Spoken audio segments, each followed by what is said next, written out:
Ito ang diretsang tanong ko. Kasi pamilyar ko ako sa mga lugar na ganito. Saan ho kayo mas ilag? Saan ho kayo mas takot? Hindi ako takot dito, boy. Sa mga hudas o sa mga siga? Kahit pa paano, kasi ito naman yung bayan ko talaga. Kaya parang kahit pa paano meron akong pakiramdam na comfortable ako dito. Hindi ka takot dito nung mga awayan, nung mga gangs? Hindi ho kayo naipit? Kapag din nung araw kasi, way of life namin yan eh. Parang may nag-away doon, may nagpanaan doon. Kasi araw yan. Tama. Nababalitaan mo lang. Siyempre, alam mo, magulo yun.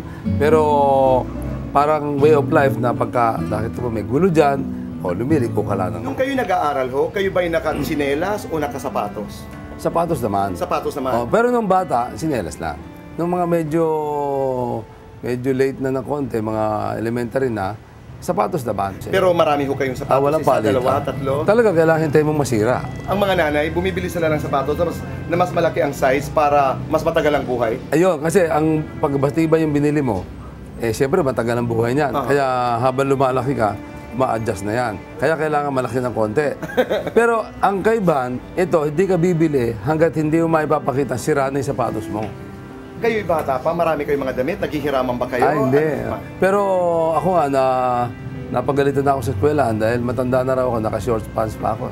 Kasi naka-short, dahil matagal ako bago nag-long pants eh. Bakit po? Wala akong long pants eh. So... Wala ho kayong pambili ng long pants? Wala akong pambili ng long pants, kaya lang sinitan na ako na dapat naka-long pants ka na. Anong ginawa niyo ho?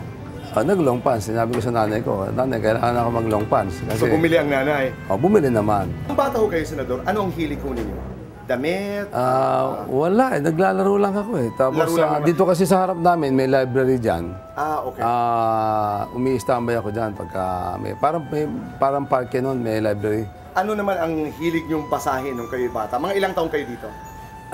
Nung bata ako, mahilig din ako sa cartoons eh. Yung mga, dito sa kapitbahay namin, merong mga tindahan ng comics. Aarkila ka na isa, maghapon ka na nakaupo dyan.